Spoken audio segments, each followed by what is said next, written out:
talk with us today. I am Paul Vokes. I am on the faculty of the Journalism and Mass Communication program here at CU, and I'm the faculty director of the Digital News Test Kitchen, which is co-sponsoring today's event with our JMC Graduate Colloquium Series. And so I will stop talking immediately to get to the real introducer, our esteemed faculty colleague, Professor Janice Peck. Good afternoon, everybody. And I told Craig I'm going to introduce him, and then he's going to introduce somebody, and then that person's going to introduce somebody. So anyway, thank you so much for coming. Really happy to see you. I'm really pleased to be introducing Craig Aaron, who is the President and CEO, sounds very fancy, of Free Press. Free Press is a national, non-partisan, non-profit organization. It was created in 2002, and it is devoted to promoting diverse and independent media ownership, strong public media, quality journalism, and universal access to communications, which includes issues around the internet, which we're hoping that maybe Craig can talk to you about. Craig joined Free Press in 2004.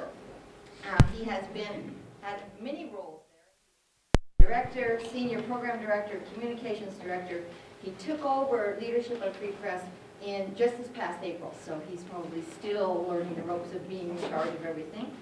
He's also been an investigative reporter for Public Citizens Congress Watch. He was a managing editor of In These Times magazine. He frequently is a guest on talk radio to talk about media issues. He's quoted often in the national press about those issues. His commentaries have appeared regularly in The Guardian and in the Huffington Post. He's also the editor of two books, Appeal to Reason, 25 Years in These Times, and Changing Media, Public Interest Policies for the Digital Age. He's a graduate of Northwestern University's Medill School of Journalism.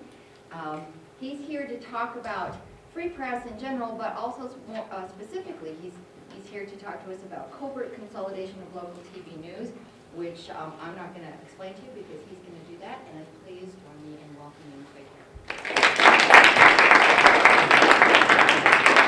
All right, thank you. Thanks everybody for being here. We got a relatively small group, so I'll try to hopefully, I say this now and then I'll get into lecturing, but I'm going to hopefully keep it relatively short, and then we can get into a discussion. And I'm happy to, was asked to come talk about this emerging issue of covert consolidation, but I'm happy as we get into the discussion to range into other issues and areas, some of which maybe I know more about than even covert consolidation. But thank you very much for the kind introduction and for the invitation. We started Free Press 8 years ago because we believe that real change on all the issues that matter is going to be impossible if we don't have better media. Because better media, or the media, is going to shape which issues are the top priorities, how the media covers issues are going to decide what's on the national agenda, and whether some of the most important things ever see the light of day. And we believe that if you want better media, then you need to be very concerned about media policy, the structures underneath, the rules and the regulations. And because we attack media policy, what we've tried to do is in Washington, D.C., where I'm from, is build up expertise. And we have lawyers and lobbyists and researchers who walk the halls of Congress and who dig around in the basement of the FCC to find out what they're hiding there. And really try to be the public's voice in those places. But we don't take any corporate money, we don't take any government money or political party money. Instead, we derive our power from public support. And we've built a membership of about 500,000 activists all across the country who engage on these media issues and who hopefully, if we're doing our job right, are arriving and getting involved at these key critical junctures where change is really possible.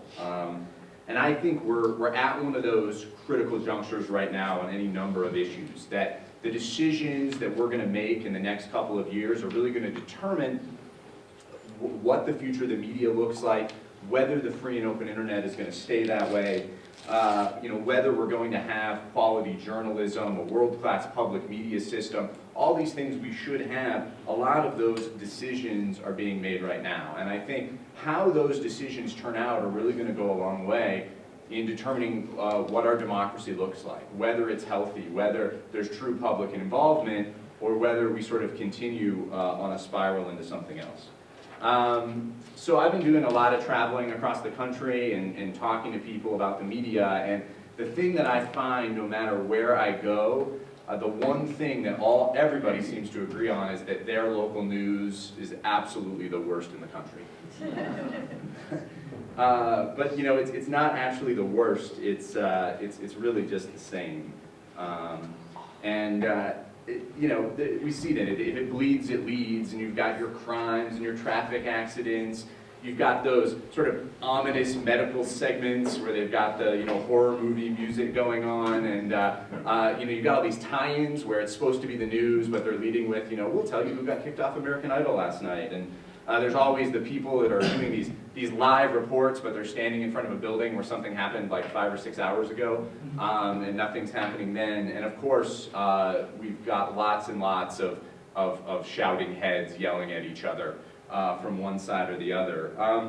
So at a time when there's really more hours on TV devoted to news, the public is less informed than ever before. And like it or not, these outlets, these local TV outlets, why they matter is because, you know, they're the ones, they have the most influence over who we're going to elect to office, whether we're going to go to war, what policies we're going to pursue, and they're still the most popular outlet. So on a typical day, according to the Federal Communications Commission's Future Media Report, 78% of Americans say they get their news from their local TV station. That's more than newspapers, that's more than the internet, that's more than radio. And 50% say that they watch TV news regularly. And so while viewership rates are going down for local television news, just like they are for anything that isn't the internet, there's no question that for TV they remain higher, and it's still the top single news source. So then the question becomes, when people watch TV, what are they seeing? And I'm sorry I don't have one for Denver, but this was a story, or excuse me, some research done by USC, and they looked at the LA market and what was going there, and they found that in the typical half-hour newscast, about half of the time was taken up by ads. So lots of advertising. The rest of the time was dominated by crime stories and soft features, entertainment news, sports, and weather. Just 22 seconds of the typical 30-minute newscast, and this may be giving you a couple different statistics here, but the 22 seconds of the typical newscast was devoted to local government. That's it.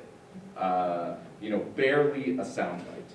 So here we are, we've got local TV, it's the primary news source for Americans, not providing them any information about what's happening in their local communities. And if they're the primary source and they don't provide that in-depth reporting, if they don't put on the air a variety of independent sources, you know, there's no way our communities are going to be informed, there's no way our leaders are going to be held accountable. And we found that in 2008, MIT did a study that found that members of Congress in Washington who are covered less back home, no surprise, they do less for their local communities. They bring less money back to their home districts. They show up at fewer community events. A number of other studies have shown a link between access to news and information and levels of political corruption. So the less news the local community is getting, the easier it is to steal or do other things that are politically corrupt. So in-depth reporting, of course, is also uncomfortable for the powers that be. And so instead we replaced it with things like celebrity gossip and lots of political prognostication. My personal favorite, the water skiing squirrel. And we're told, you'd be shocked if you do a Google image search how many water skiing squirrels you can find. But we're told this is what people want. Puppies and kittens and water skiing squirrels. But I think the more important question is what people need. And what they need is a news media that's actually asking those pointed questions, that's actually trying to hold our elected leaders, our corporate leaders accountable, and it's giving us the information we need to actively participate in our democracy. Obviously, from what I've been saying, that's not what we're getting. And in many ways, I fear we're moving in the wrong direction, because increasingly we're replacing our local broadcasts with simulcasts. And I've got a little video here to show you what I mean. Depend on local news to keep our families safe, our businesses thriving, and our communities strong. Most Americans rely on network television for our news.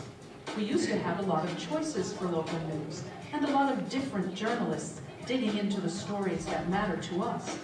But something strange is happening. In Denver, news broadcasts are becoming eerily similar. Probably tell you the least favorite part of ownership is picking up after your dog. But now one man has a plan that could change that. Fox City was great here. It was live. Parks and I now this green plan would also save cities green as well, right? The same thing is happening in nearly 80 communities across the country, like in Asheville, North Carolina, where 2 stations share the same reporters, or Columbus, Ohio, where they share anchors. Some stations now share the same physical address. Some have identical websites, and some have merged their branding. TV stations across the country are quietly merging their newsrooms. This sneaky form of media consolidation is all about cutting costs for stations at a time when they are making record profits. And while they're lining their pockets, local communities like ours pay the price. We know media consolidation is bad for our democracy. That's why there are rules to control it. But now, companies are using backroom business deals and loopholes to get around those rules. The result? The exact same news is broadcast on 2 or 3 different stations. Just look at Hawaii's election coverage in 2010. Talking a little bit about the what kind of challenges are you going to have when they talk about This kind of covert consolidation looks and acts exactly like media consolidation. It's time to change the rules and demand the diverse local news information. So, well, we'll get back to the pitch at the end. But, so there you have it. That's what we're looking at, sort of the same cookie cutter content. And, you know, the question is, how do we get here? And I think this trend of covert consolidation is really just the culmination of decades of increasing media consolidation. And that media consolidation has been as relentless as it's been unpopular. A few decades ago, when Ben Bagdikian was first sounding the alarm, when he first wrote his book called The Media Monopoly, there were maybe 50 companies who controlled most of what we watch, see, hear, and read every day. Now there's just a handful, and they've merged and consolidated and concentrated into fewer and fewer hands. So, you know, for example, before 1996, the biggest radio chain owned just a few dozen stations. Now Clear Channel owns close to 1,000. Since 1975, 2/3 of independent newspaper owners and 1/3 of independent television owners have all disappeared. So we've seen that media fall into fewer and fewer hands. But at the local level, there are still supposed to be limits on how much one company can own in a community. And our friends at the Federal Communications Commission have rules in place that are supposed to ensure the diversity of voices and viewpoints and protect our local communities from media monopolies. These rules exist because broadcasters use the public airwaves that you and I own. And this is a valuable and a limited resource, and the deal is supposed to be for free use of those public airwaves, for essentially the license to print money that comes with those public airwaves. They're supposed to serve the public interest. We need diverse and independent perspectives on issues of local importance, and that's much more likely to happen when stations actually have to compete with each other for viewers. Now the broadcasters and the big broadcasting lobby, they've been trying to get rid of these limits, they've been trying to get rid of these rules basically since they were started. And the FCC, depending on who's in charge in a given moment, they've really wavered in whether they were trying to hold up these rules or whether they were trying to get rid of them. But the things that have been consistent is every time that an FCC, a Federal Communications Commission, tries to undo these rules, tries to remove these local limits, they lose in court. And the last 2 times that they've tried to go into court, that's been rejected. It's been sent back because of a failure to engage the public and a failure to recognize that media ownership limits on how much power one company can have in a given market, enjoy incredibly broad support. We've seen any time these changes go into place, we've seen protests. Here's an image from one of my favorites, the FCC cheerleaders who did a protest outside the FCC back in 2007. But it's not just activists in cheerleading outfits. The millions and millions of people have written to the FCC and said, big media is already big enough. In fact, something like 99% of the public comments when it comes to more media consolidation say, no more media consolidation, don't change the rules, we need these limits.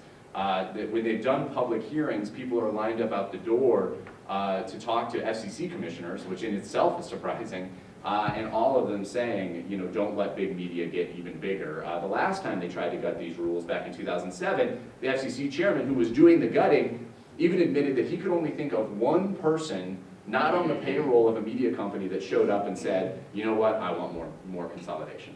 But they tried to do it anyway.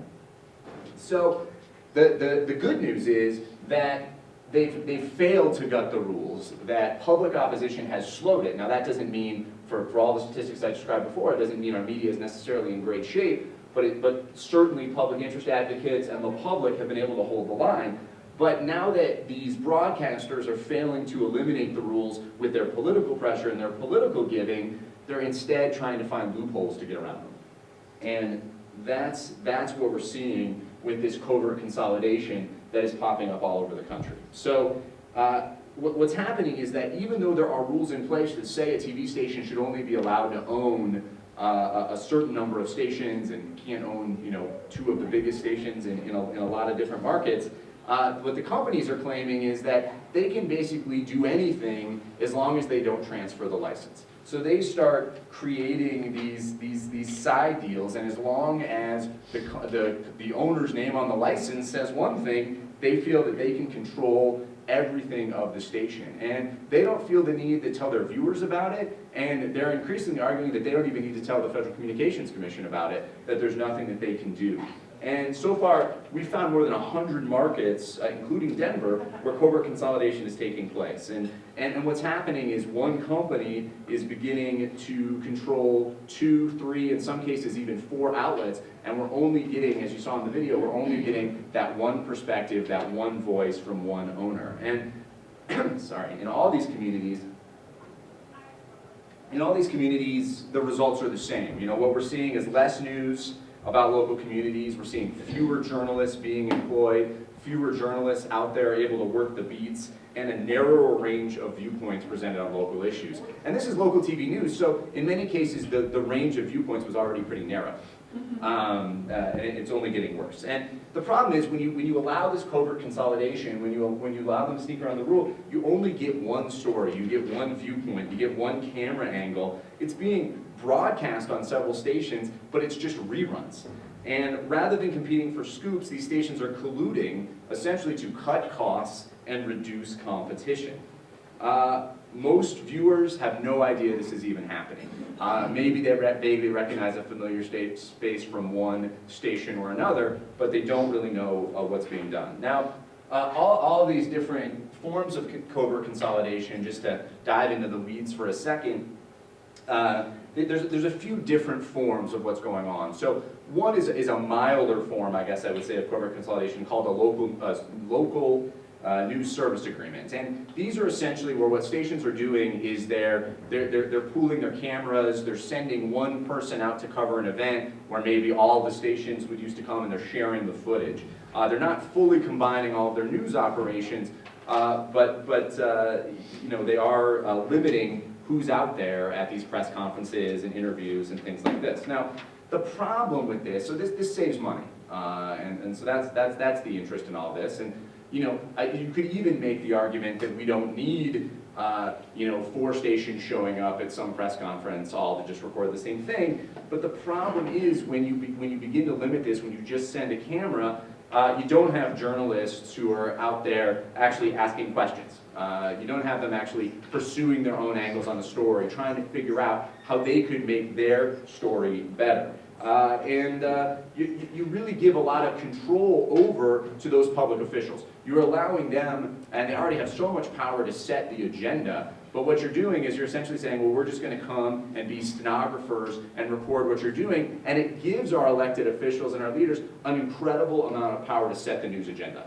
But through what they decide to have press conferences about and what they decide not to have press conferences about. We already have a huge reliance on official sources, but when you don't have multiple reporters out there trying to find their own angle, they're much less likely to ask those tough questions. And so what you end up with is sort of the quick shot, the B-roll, instead of the why and how of an appearance, instead of really trying to get behind the story. And it allows these pseudo events and these PR stunts to take on a life of their own, because if you've got all the stations airing the exact same footage from some sort of manufactured event, all of a sudden the echo chamber for that event gets a lot bigger, but you're not getting the kinds of independent reporting. And lastly, and perhaps most importantly, especially for those of you who are thinking of getting into journalism, this is costing jobs. You know, when fewer people are needed, when you're just sending one camera for multiple stations, people are losing their jobs or not being hired in the first place. Now, I could hear the argument that if the savings from these cutbacks were actually being poured into you know, in-depth public affairs coverage or investigative reporting, that maybe some of these trade-offs would be worthwhile, but of course that's not what's happening. They're taking the money they're saving, they're taking these profits, and they're putting it in their pocket, or they're giving it to shareholders. They might promise on the way in, oh, this is going to allow us to do so much more news, but really all it is a chance to cut. Now, that's the milder form. I think the more extreme form of covert consolidation, we're saying, oh, I skipped some of my exciting slides. There you go, cameras at press conference. The more extreme form of covert consolidation actually hands over the business or editorial operations to somebody who used to be a competitor. Now, there's a couple different legal forms that this takes. Sometimes they're called joint sales agreements or local marketing agreements, or, and I think what is their worst form, what are called shared services agreements. And essentially what's going on is that in many cases, a broadcaster is you know, exploiting these legal loopholes or even setting up shell companies in order to give the false impression that you've got independent owners in a market. And this is something that's been happening actually for some time with these local marketing agreements. And there's a broadcasting company called Sinclair, which perhaps was the most notorious of this. And they got in lots of trouble for. Sinclair was an interesting company. They did things like they aired the Swift boat attack video, you know, 2 days before the election back in 2004. They refused to air an episode of Nightline where they were reading the names of soldiers who'd been killed in Iraq. You know, they had an agenda, and they're all about concentrating. But to expand their power and to get rid of these rules, they did things like they had an employee named Eddie Edwards buy a station in Pittsburgh, which then immediately struck a local marketing agreement with Sinclair. So they send in the guy that already works for them, set up a shell company, go in and merge operations. In a number of other markets, you find that they have these deals going always with the same company. So it's always Sinclair Broadcasting and Cunningham Broadcasting. And if you start to lift the hood a little bit, you find that Cunningham Broadcasting just happens to be headed by the elderly mother of the CEO of Sinclair. So that's the kind of stuff they're up to, and unfortunately the FCC has kind of looked the other way. When it got really egregious, they said, well look, you can't have these agreements if the other station is accounting for more than 15% of what's broadcast. But when 15% is a pretty high threshold when you talk about what's on the air. So if you've got an affiliate, most of their content is, you know, coming from ABC or Fox or the CW or what have you, and the actual news content, you know, barely gets near that, even though it's so important to the local community, and even though it's supposedly the added value, which is the reason we let these guys use the public airwaves for free and give them so many opportunities, is they're supposed to be actually serving local communities. So they didn't really crack down on the LMAs, And that is, I think, emboldened these broadcasters to make it even worse. And so now what you're seeing is, absolutely the complete takeover of operations. You're seeing them merge into the same buildings. And in many cases, you're seeing the immediate liquidation of the entire news staff. So where you used to have two competing news staffs going head to head all the time, now you've simply got one and they change the logos at the bottom of the screen. In places like Peoria, Syracuse, Honolulu, this is some of the worst examples. Some of them were in the video. And the broadcasters are arguing they'll go to the FCC, they'll go to the public, and they'll say they're doing more news, and they may technically be doing more hours of news. There's more, a greater volume of news, but there's not actually more original reporting. And that's the problem. Because when you reduce the competition, it really gives stations less incentive to produce better local programming, to try to scoop their competitors. And rather than competing, they're just colluding to cut costs, to eliminate jobs, both in front and behind the camera, and on the ad staff as well. And I think one of my greatest concerns about these deals and seeing them just spread like wildfire across the country is we're never going to know what we're missing. We're never going to know what the stories in a more competitive market might have turned up. What political scandals are going uncovered. What corporate corruption is never exposed. It's completely undetected because there aren't reporters out there doing that. So the FCC is about to review media ownership rules again. They're legally mandated to do so every 4 years. And as I mentioned, the last 2 times they did it, they used that to try to gut the long-standing rules that we had. This time, it'll be interesting to see if it's different. They've just lost in court twice.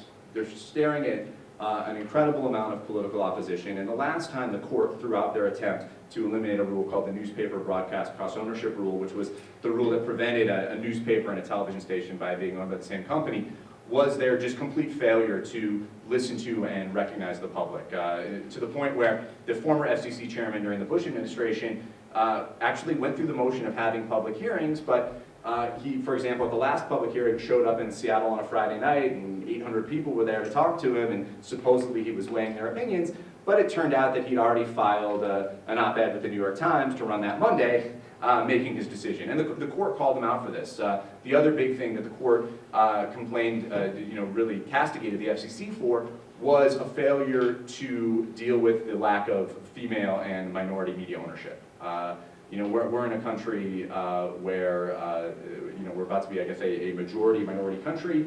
When you look at who owns our television and radio stations, it's about, on the TV side, women are owners of about 5% of stations. People of color, about 3%. On the radio side, women still only own about 5%. People of color, about 7% of radio stations. So clearly not representing a broad community, partly because a lot of those licenses were handed out in the 30s, when a lot of women and people of color weren't in any position to get those stations. And so the FCC has really failed to contend with that, even as every time these big companies come asking for favors, they grant them. And Covert Consolidation is maybe the most egregious example going now of them just looking the other way. The broadcasters and the arguments that they're going to make and face, I hope this time around we'll see our friends at the FCC be a lot more skeptical about these self-serving claims, because whatever rules the broadcasters traditionally are trying to get rid of, they mount the same kind of arguments. So the first argument that they're going to make that on its surface has a ring of truth to it is, do we really need these old requirements in the age of new media? How many outlets are out there? So many websites.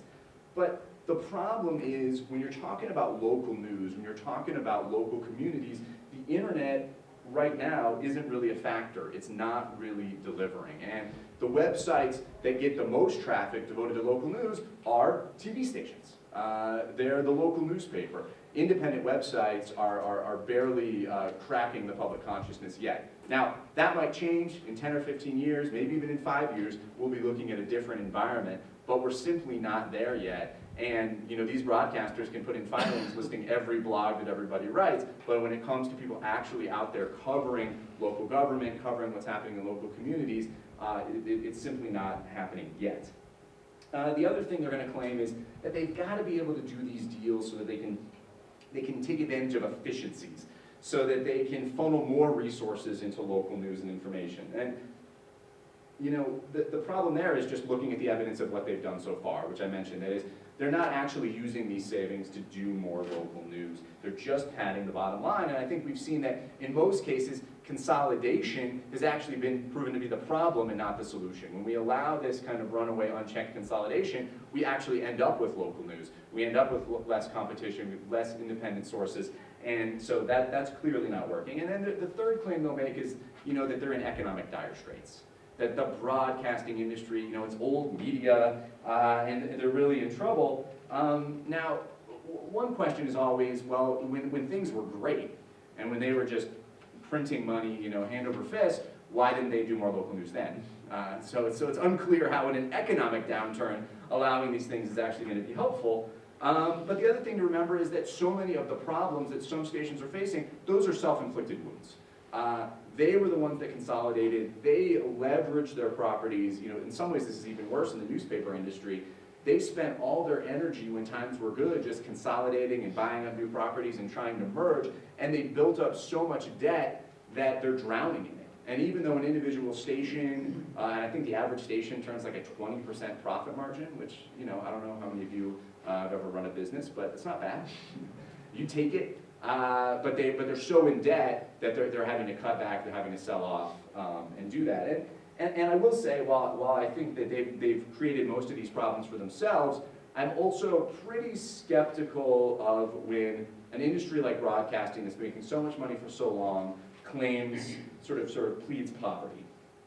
You know, it was just a couple years ago we were fighting with them over a different set of media ownership rules, and they put this filing in, and it purported to show that, you know, the broadcasting industry is really having rough times, and they showed this kind of downturn, and, you know, year after year. But if you actually pause to look at the chart, you would notice that there were certain years missing.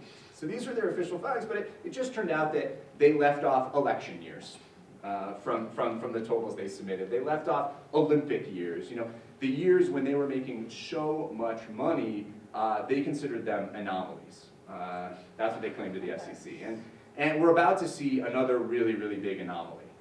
Because the predictions are that in the 2012 election cycle, broadcasters, cable companies, they're going to take in $4 billion in advertising.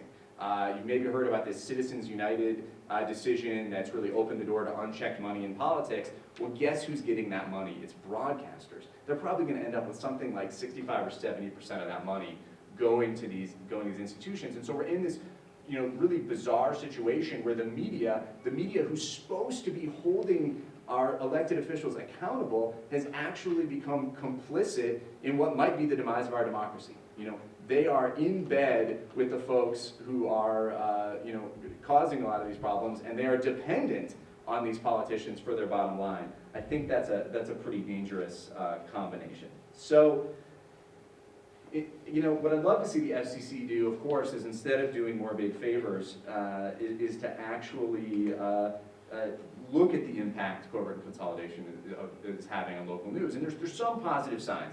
The FCC just went through this huge process in writing a report on the future of media.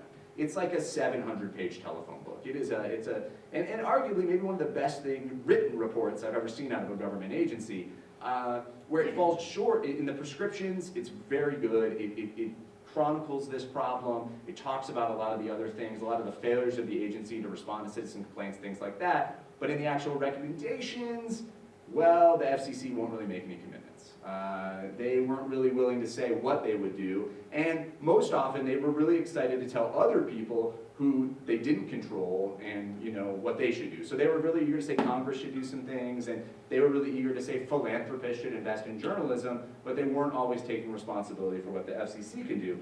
And what the FCC can do is they can say covert consolidation is against the rules. There's already rules on the book at the FCC if they investigate that they could break up these deals, either force some kind of sale to a new owner or simply invalidate these kind of arrangements. Yeah, you know, the problem is, you know, there's already citizen complaints in Hawaii. A group of citizen activists and as well as some of the media unions, the broadcast engineers, have filed complaints with the FCC. But the FCC hasn't said anything. They're still sitting in a drawer somewhere, which of course raises those serious concerns about if the FCC is serious at all about holding broadcasters accountable, and if it's willing to change its ways. It's been very rare for them to take away a broadcast license. There are a lot of challenges sitting out there unanswered, but I think, at least as I go around the country and talk to people, people are getting pretty fed up with that situation.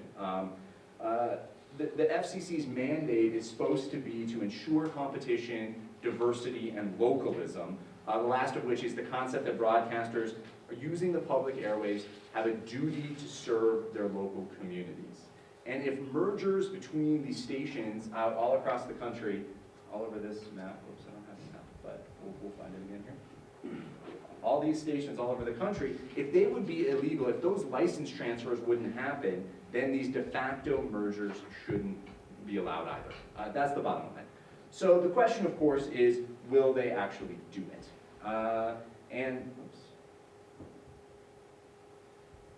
You know, they say PowerPoint, they say power corrupts, but PowerPoint corrupts absolutely.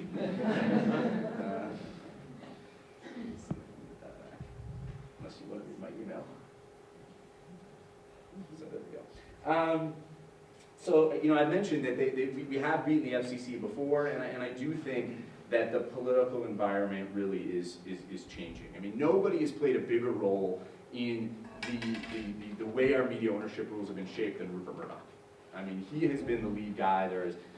They've gone out there. The reason, in fact, that we have to revisit or rewrite media ownership rules every couple of years is because back when they were doing the '96 Telecom Act, News Corp snuck a little line in there saying, you're going to have to review it. In fact, actually at that time, it was every 2 years that you're going to have to go in and do it, because they knew that, you know, basically at some point, someone was going to be sitting in that chair who was going to do them a favor. And forcing them to constantly review, they were going to be able to chip away again and again and again. But you know, and there's lots of stories about Rupert Murdoch sending people out to, you know, talk to the FCC commissioner and basically saying, if you don't do what I want, you're going to, you know, you're not going to be able to get a job as the dog catcher in this town. That was in the New York Times. But you know, Rupert Murdoch's in a little bit different situation right now, as you may have heard. And you know, what they're realizing over in England is, wow, when you give somebody this much media power, this much access to our decision makers, it can cause some real problems. And I think it's going to be very interesting to see if the other shoe drops here in the Murdoch scandal. There's some news of, you know, maybe some phone hacking arrests that are about to happen. If it does, you know, we don't have yet here, you know, we don't have the murdered 13-year-old girl whose cell phone was hacked, which sort of was what blew up the scandal in England. But we have all the other problems that have been exposed about collusion between the big broadcasters and elected officials. I mean, you can look at, you know, for example, if you've had the pleasure to watch any Republican presidential debates recently, you know, what is it, 5 of the 7 leading candidates all used to work for Fox News. That's some pretty impressive political clout. But the idea that when we're looking at what's happened with the Murdoch empire, when we're looking at the results of all of this consolidation over the years, that the current FCC wants to be seen doing him any favors, I think we're in a very, very different political environment. But maybe that sort of prognosticating, if you will, to criticize myself as I would our local news folks, is beside the point. I think the larger point is that for far too long, all of us have been taught that the media is just something that happens to us. We've been taught that we're really powerless to have a say about it. But the media system we have is not inevitable, it's not natural, it's the result, good and bad, of political choices, of business decisions, and complex policies that for too long have been made in our name, but without our consent. And you know, my basic argument is that it's far past time the public have a voice in these decisions. I mean, the airwaves, they belong to us. The city streets that get dug up to lay those cable lines and to lay those high-speed internet lines, they belong to us too. And the officials in Washington, our members of Congress, the folks at the FCC, they're supposed to be working for us as well. So if we're going to turn this around, if we're going to have less covert consolidation and a more democratic media, we're going to have to raise public awareness. We're going to have to get out there and organize.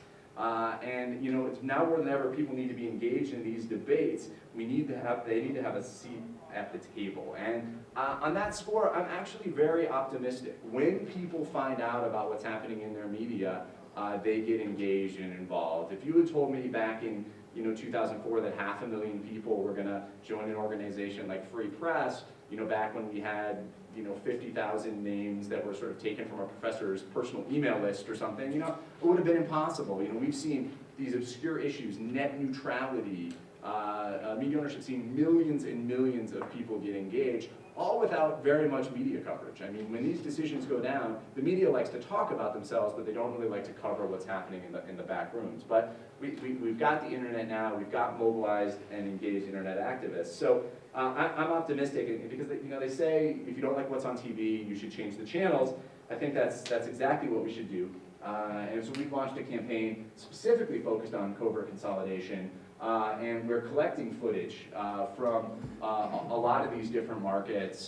Citizens do it themselves. We're sending them out. They're going to inspect the public files of these stations to get hold of the actual documents and draw the connections about who's really calling the shots at these sessions. We may have some materials here. If not, I have one copy of a toolkit we put together, but it's available online, and you can get a lot more information. So that is my wrap on covert consolidation. I'd be happy to talk about that or anything else, and I appreciate you listening.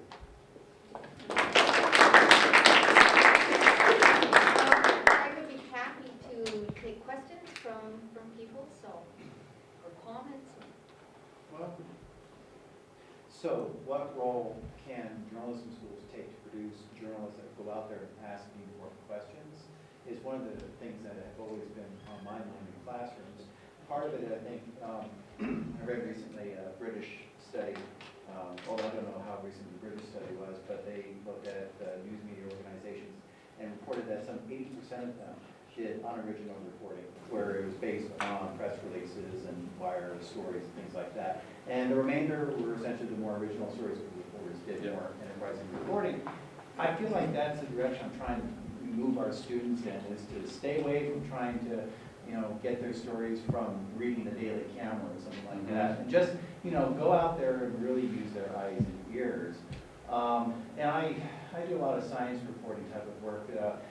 Earlier in the week, there was a story about scientists who discovered in a fossil bed in Nevada some evidence that he said pointed to a giant kraken in the Triassic period that was preying on dinosaurs. And this got picked up by major media outlets all over the place. And they said, huge giant mollusk, cephalopod, killer of dinosaurs.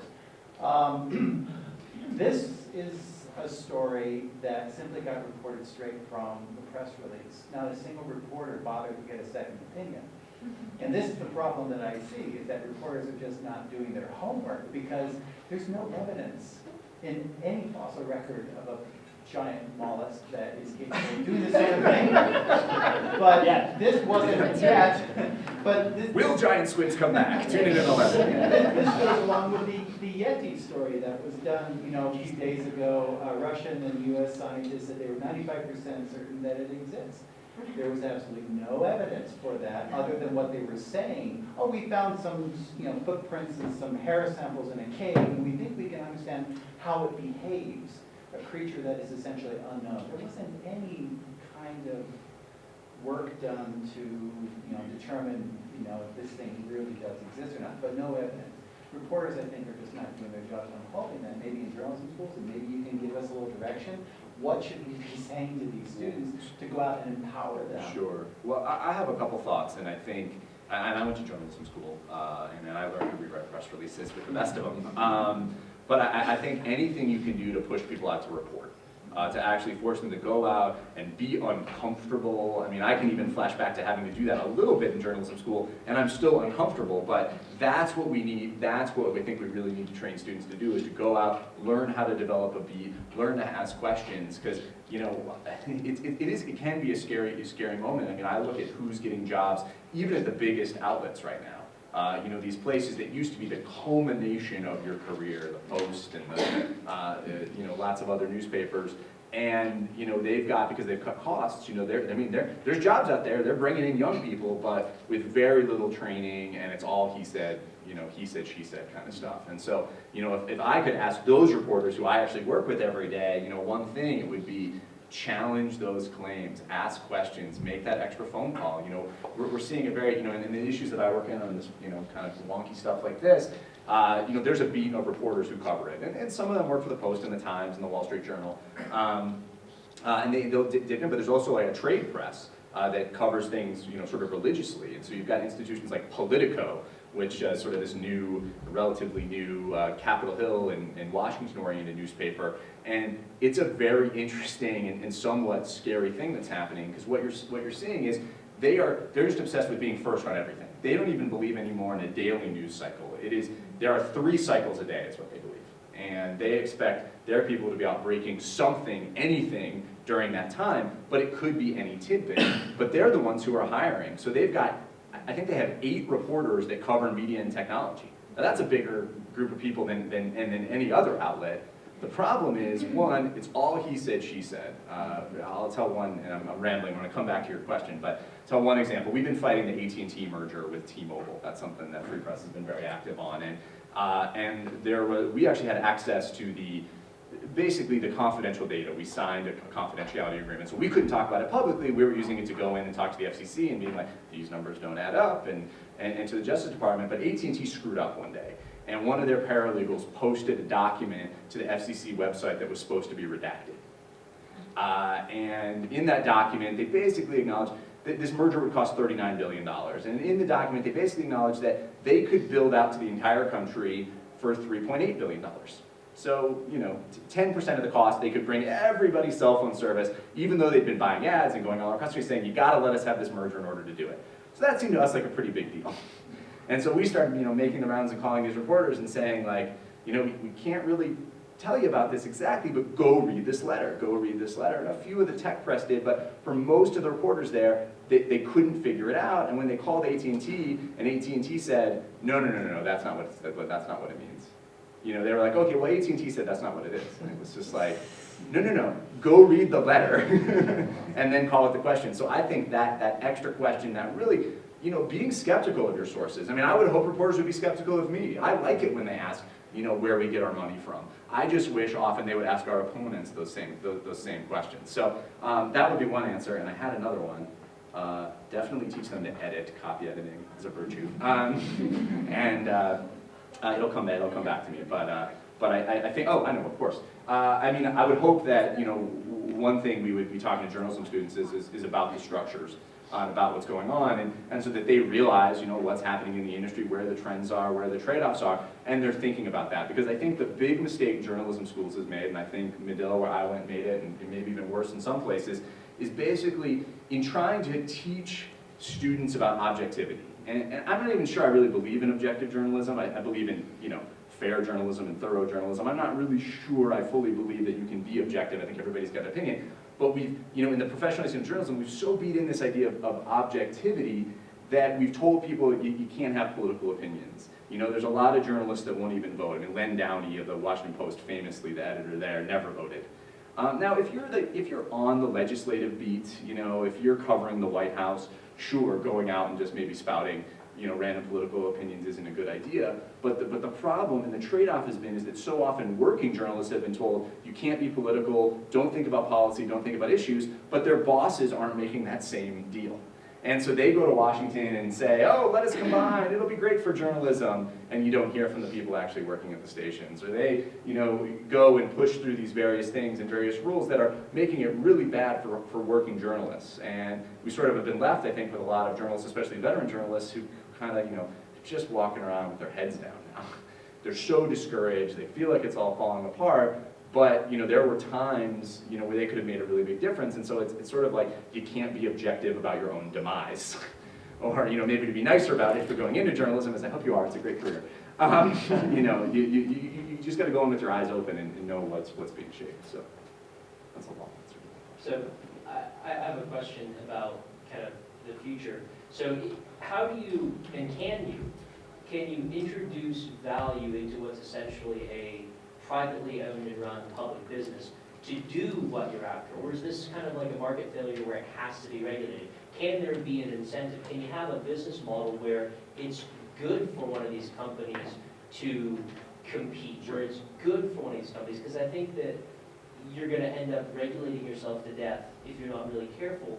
And I think it may be a better solution, and I don't know, I'm just asking if you have any ideas, would be to incentivize this rather than negatively bring a hammer down on it when you see it. I partly agree, and I'll try not to give every answer really long, but I sort of would come at it in two ways. I mean, I think with this media ownership stuff and in the internet realm where so many of these rules are being written now, we kind of have a choice. Like, either we can have baseline rules that encourage competition, so basically set up rules that are going to make it so there's more choices, more competitors, that's good for us as consumers, or we can have more heavy-handed regulations. But the worst outcome, and the one I fear we're headed for, is no competition, no regulations. And I think that's very dangerous. I do think there are things you can do to incentivize. For example, if we didn't get into it in this talk, but I talk about it a lot. If we're talking about, kind of how do we address this crisis in journalism, we do have to think not just about punishments, but about incentives. So incentives, for example, to sell off stations to local owners. There have been things in the past, tax breaks, for example, that if you sold to a minority owner or a women owner, or I would argue you should extend it to local owners,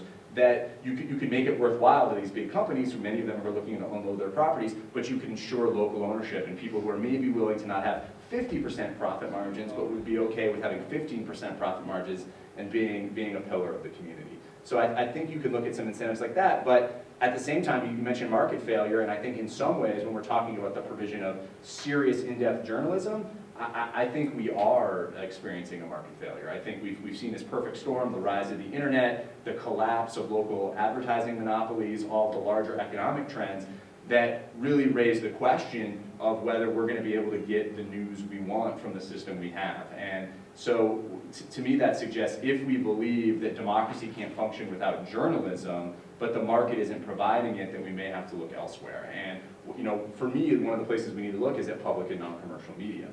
Which in their current form are flawed in all sorts of fascinating ways, but really I suspect are a big part of the answer of where we fill in the gaps here. I mean, we spend a pittance on public media compared to the rest of the world. We spend about $1.50 per capita, a cup of coffee. England, $87, Canada, $27. If we even were spending $5 per person on public media, we could hire 10,000 new journalists and put them out there doing the news. And I think that the impact of that kind of thing would also get these guys, get the commercial broadcasters moving again, because they'd face a little bit of competition. But even if they didn't, even if they wanted to say, we don't want any kind of public obligations, we could talk about that too. So if we're looking at incentives, these guys claim they spend something like $9 billion on PSAs a year, across all the television stations. I don't really believe that number, but I would be willing to make a deal which says you don't have to air any more PSAs, but let's put that money into journalism. Or perhaps instead, set something up where it says, okay, you've made this bargain, public airwaves for free, license to print money, you have to do journalism. But if you don't want those public interest obligations anymore, that's okay, just pay us for using the spectrum. And then let's put that into journalism. So I think there's lots of ideas out there. We just have to start getting to the point where we can have that conversation politically, and we're not just like, oh no, media, it's on a death spiral, oh well, which is unfortunately where too much of it has been. I would like to pick up on what was said just a bit ago about training journalism students, because I'm in the same school as him. So we're concerned about the future of our journalism students and their ability to report, and yet there's a political economic structure that I want to not be cynical, and I want to teach our students not to be cynical. So we want them to go out and report, and we want them to go out and have fresh eyes and not take the press release. And yet you look at something like Occupy Wall Street, and the way in which senators sent out press releases to news organizations about how these people are communists, they're un-American because of what they're trying to report or what they're trying to protest.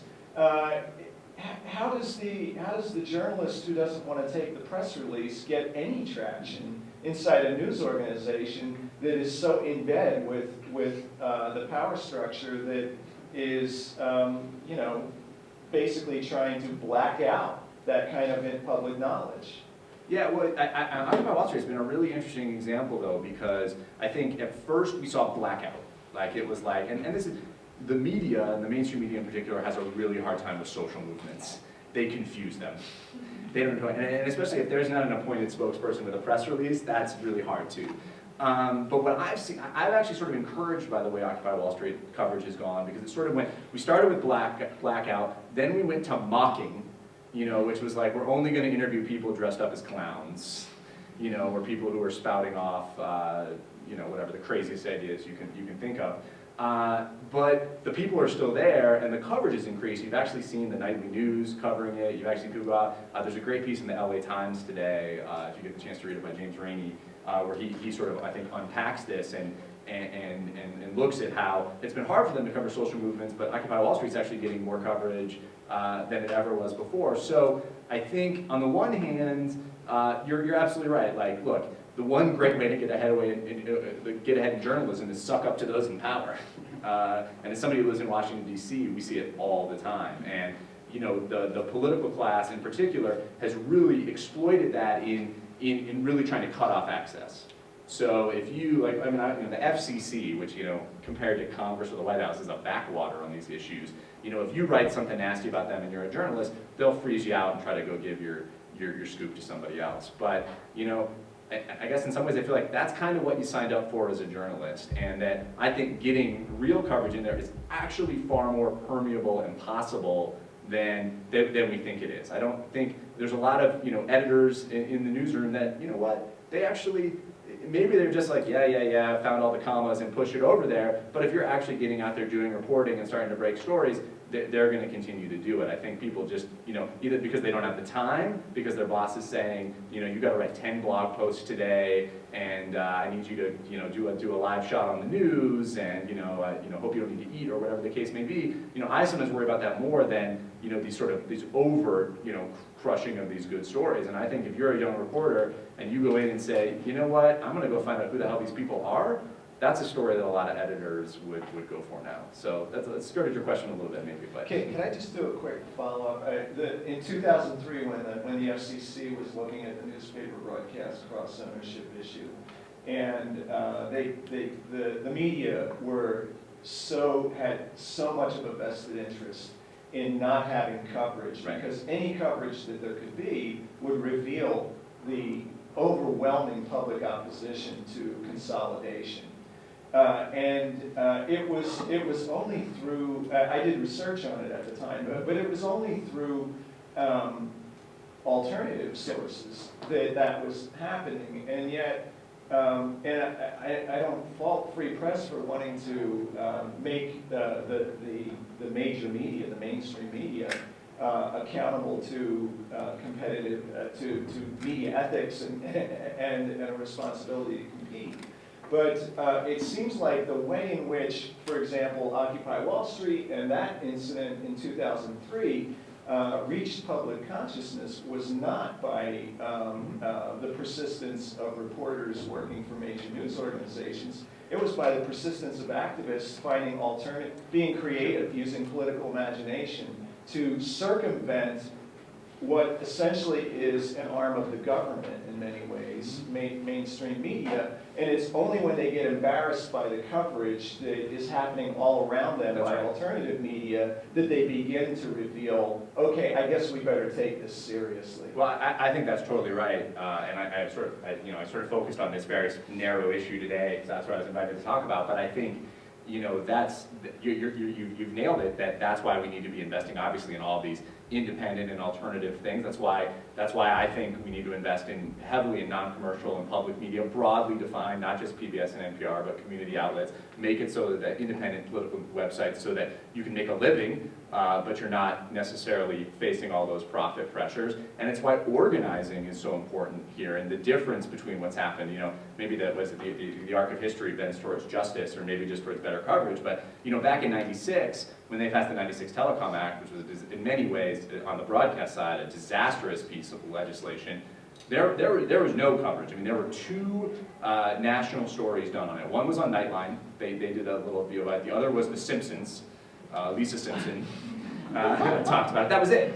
So you go to 2003, and partly because it was the run-up to the war, but you suddenly see this really, this groundswell. The coverage still wasn't great, but they couldn't ignore it completely, because 3 million people contacted the FCC, because it was like the NRA standing next to the ACLU, standing next to, yeah, exactly, Code Pink. So I think that's where the stuff that we try to do every day is absolutely creating these opportunities where it's harder for the media to ignore. And if that's because they're embarrassed because the alternative media is doing better, great. I certainly wouldn't shed a tear if some of these guys went away, but while they're the ones sitting on these, sitting on this incredibly valuable resource, I hope we can push them to do a little bit better. And to put in a slight plug for internet policy, I think it's why we really need to be paying attention to what's happening there. Everything's converging there, and they haven't taken it over yet, right? You go back and you look at the history of radio. When radio first came onto the scene, it was like everybody's going to have their own station and we'll be able to do all these things, and it was a total free-for-all. And eventually it got consolidated and concentrated, and they created the Federal Radio Commission to redistribute those licenses to the big companies. We saw it with TV, we saw it with cable TV. I got to give a talk yesterday in the Cable Center, which was sort of an interesting experience. But when those guys were first asking to dig up city streets and provide this service, they weren't going to have any advertising. Obviously that changed. And on the internet, those fights are happening right now. Those decisions are going to be made right now, and whether we have things like net neutrality, which I can go into if people are interested, those are going to be tremendously important on whether the free and open internet stays that way, and whether your blog, your podcast, your video could actually have the reach of any one of these stations or the New York Times. I mean, the possibility is there, but it's fleeting. And I guess I would also argue, since so much of the country still can't get online, since so many people are still relying on TV, we got to fight on both fronts. I just have a question, because Twitter is how a lot of I get my news, and a lot of college students do get their news, because it's just a fast, easy way to do it. Do you think that's helped at all, since you can get so many different sources, and there's trending topics with protests and things like that? So has that helped this situation at all?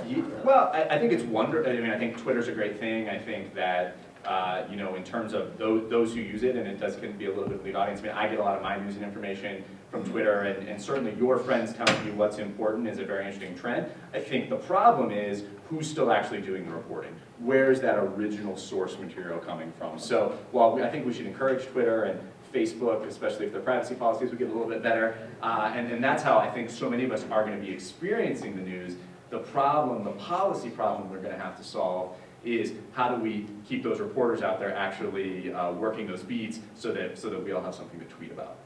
So I think that's the question. But I mean, as an organizer, as a political organizer, social media and Twitter, things like that, I mean, are remarkable. And you're seeing that in Occupy Wall Street. Obviously, even broader examples like the Arab Spring, where people are really using social media to organize, and to, when someone does the right story, whether it's mainstream or non-mainstream media, actually getting the word out there. And that's incredibly encouraging for me. I mean, I was watching this live stream of Troy Davis, this guy who got executed in Georgia. I'm sure a lot of you have heard about it, and with strong claims of innocence. And as they were sort of having this vigil, and the folks at Democracy Now!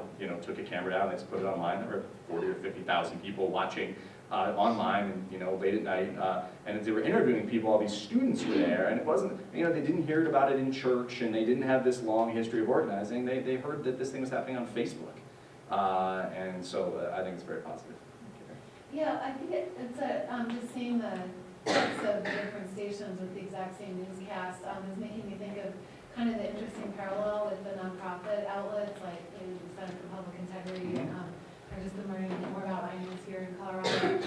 And so there, I mean, ideally you do see the same story in a lot of outlets, whether it's print or TV, because there are these investigative packages that are being hopefully distributed widely because they're good.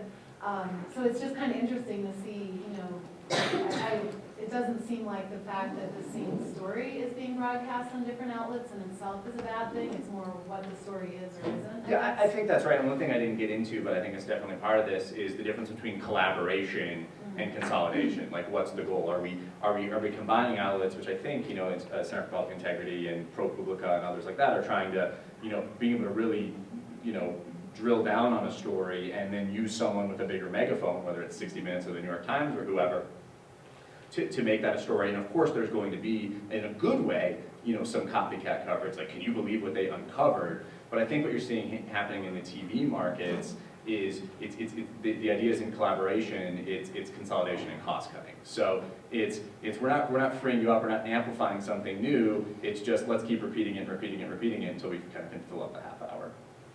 And that is it's a tricky divide, because I think we want to have policies to encourage collaboration while not sort of allowing, you know, folks whose real goal is not to provide more news and information to sort of call it collaboration and go forward, just like they would. You know, these guys are always happy to wrap themselves in the First Amendment as tightly as possible, and that's generally a good thing, but they like to do it in ways that say, like, well, you can't tell me what to do at all, and you know, that's not the deal we're supposed to have.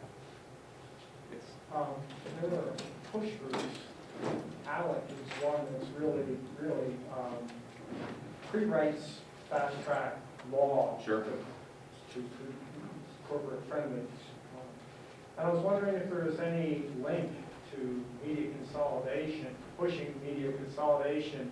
I know most of this law that they develop is adopted by state legislatures throughout the nation, but that has an effect probably on Washington, if you're seeing any of that, and also the effect of anonymous and some of the unsolicited distribution of materials that were originally intended to be much more privately held by diplomats and stuff. Those effects on journalism, I was wondering your opinion on those things. Okay, great. Well, ALEC, I'm glad you brought up, is very interesting, and actually an example of good investigative reporting that's happening. Places like The Nation and the Center for Media Democracy in Wisconsin, who uncovered a lot of these files and seen the complicity. We don't see it as much on the media ownership side, because that is such a federal realm with ALEC being involved, and these guys are pretty good at writing their own rules when it has to. But where we do see it a lot is on broadband and the internet.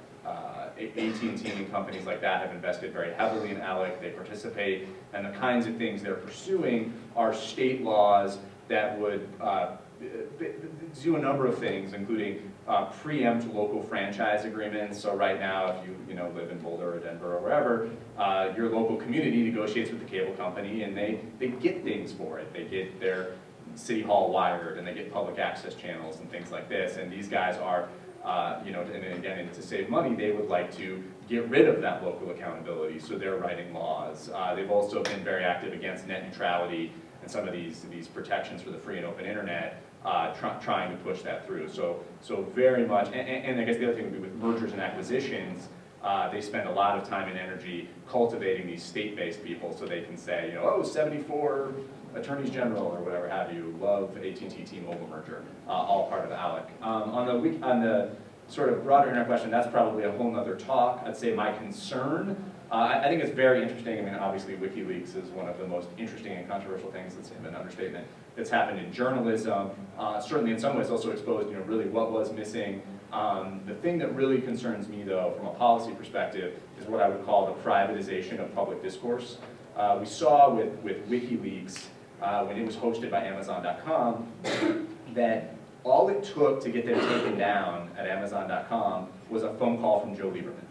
Now, it wasn't a subpoena, it wasn't an act of Congress, it wasn't any kind of law enforcement, all of which may or may not be legitimate. All it was a United States senator calling up and saying, you guys shouldn't host this thing anymore. And they took it down. And when we talk about Twitter, when we talk about Facebook, that's what makes me very, very nervous, is that we're giving a lot of our own information, and a lot of our ability to communicate on this wonderful thing called the internet is actually in private hands. And so that's something I think we're going to have to follow very, very closely. There's a question behind you. Yeah, I'm just wondering what sense you have of the FCC being receptive to this issue and whatever other issue you are reading Sure. for them. I'm assuming Commissioner Cox is probably receptive or on board. Yeah. I don't know about Usually. the chairman and just in general, if you want to, your kind of thoughts on the chair, Janikowski, and this particular commission on the things that you're.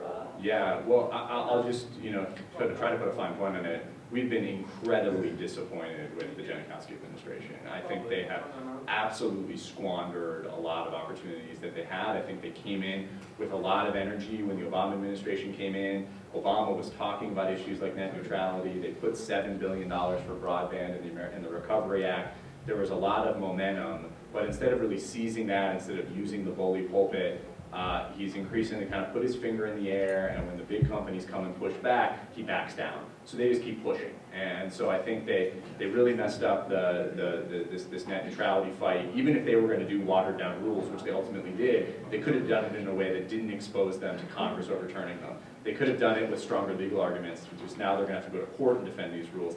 They didn't do it, and I think it has been a real failure of leadership. I'm always sort of struggling between, is it just a failure of nerve, or are they doing what they want? And I think that's a dilemma we've had to face a lot. Now that said, I think that there's a lot more public awareness and pressure on what the FCC does than there ever has been before. Commissioner Cox deserves a lot of credit for that. And unfortunately, his term expires in December. So who they put in his place is going to be incredibly important.